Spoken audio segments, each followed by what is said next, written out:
Ndugu zangu katika imani, kana nabii sallallahu alayhi wasallam, alikuwa Mtume Muhammad, rehma na amani zimshukie yeye, ya'takifu fil ashri al-awakhir min Ramadhan, akikaa i'tikaf katika 10 la mwisho la mwezi mtukufu wa Ramadhani. Lengo lake ni nini? Talaban lailatul qadr, lengo lake anautafuta usiku wa cheo wa lailatul qadr, na huu usiku wa cheo fil ashri al-awakhir unapatikana kwenye 10 la mwisho ndani ya mwezi wa Ramadhani. Walakinaha, na lakini huo usiku wa cheo, laysat muayyanata minhu, hakuna siku ambayo ni maalum itakuwa kila mwaka unapatikana ndani yake. Bal tatanaqalu, bali usiku ule una sifa ya kuhamahama. Fakad takuna lailata 27, uenda usiku wa cheo ukapatikana ndani ya tarehe 27 kwenye 10 la mwisho. Wakad takunu lailata 21, na hakika pia huenda ukapatikana kwenye tarehe 21 kwenye 10 la mwisho. Wakad takunu ghairahuma, na hakika pia huenda ikawa ni kinyume na hizo siku mbili. Yani maana yake usiku wa cheo katika kuutafuta unatakiwa utafute 10 la mwisho lote ndani ya mwezi wa Ramadhani. Usiseme ya kwamba kuna siku maalum tarehe 27 ndiyo usiku wa cheo unapatikana, tarehe 21 ndiyo usiku wa cheo unapatikana. Hapana, sifa ya usiku wa cheo unahamahama, unapatikana kwenye zile siku ambazo kwamba zina sifa ya al-autar, ya umoja. Tarehe 21, tarehe 23, tarehe 25, tarehe 27, tarehe 29. Hizi ni siku ambazo kwamba mimi na wewe, Allah akitupa afya, Allah akitupa umri na nguvu, tunatakiwa usiku wa cheo tuutafute ndani ya siku hizo. Mtume sallallahu alayhi wasallam alibahatika kujua usiku wa cheo unapatikana kwenye tarehe gani, lakini Allah jalla fi ula akamsahaulisha Mtume Muhammad sallallahu alayhi wasallam. Hii yote ni kwa hikma ya Allah jalla fi ula, kwa sababu Mtume ingetuambia usiku wa cheo ikhwatal iman unapatikana ndani ya tarehe 27, 10 la mwisho kwenye mwezi wa Ramadhani, basi watu wengekuwa wanabweteka, wanakaa wanasubiri hiyo siku moja pekee ili waamke kwa ajili ya ibada mbalimbali waupate usiku wa cheo. Lakini Allah akamwambia Muhammad, na kusahaulisha huo usiku wa cheo, lakini Mtume akasema unapatikana kwenye zile siku ambazo ni za witri kama nilivyotaja.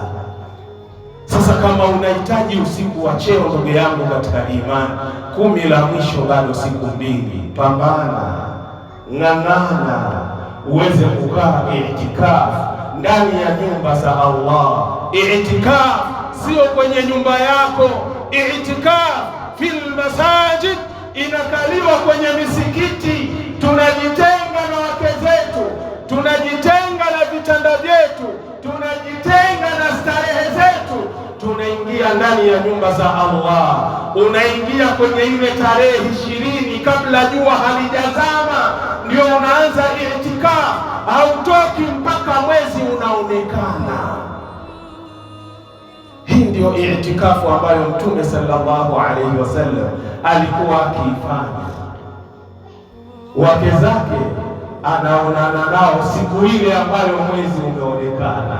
Mwezi umeonekana, watu wanapiga takbira, Allahu akbar, Allahu akbar, ndio Mtume anaonana na wake zake, itikafu imemalizika. Kwa hiyo naomba tujitahidi ikhwata al-iman, walidhalika, na kwa ajili hiyo yambaghi lijtihadu fil ashri al-awakhir kulliha, inampasa kila mmoja ajitahidi katika hili 10 la mwisho lote ndani ya mwezi wa Ramadhani. Wa man fa'ala dhalik, na yule ambaye atalifanya hilo, yusibu lailatal qadri, ataupata usiku wenye cheo, wa yaksibu ajraha, na atapata malipo ya usiku wa cheo huo.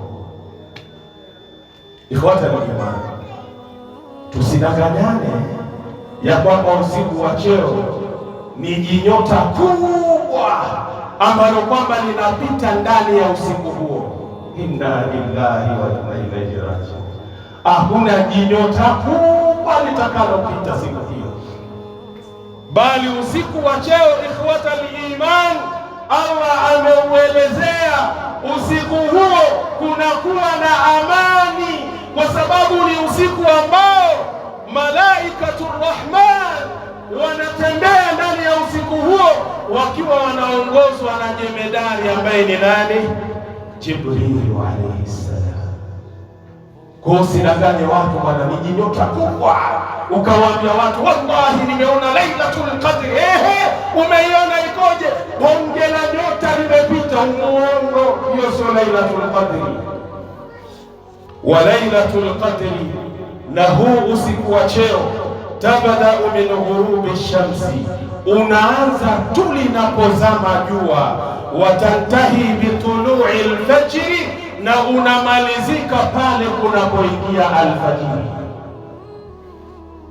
Ndio maana ukitaka kuianza i'tikafu ile siku ya 20 kabla jua halijazama, ushahamisha virago vyako, kila kitu ndani ya msikiti, wewe na ibada na wewe vyoo ni vya misikitini. Asije mkeo akakwambia my love, my sweetheart, my love, na kutamani wadudu wanitambaa kwenye mwili. Ukitoka tu kwenda nyumbani, itikafu isharibika. Unielewe, ni hivyo.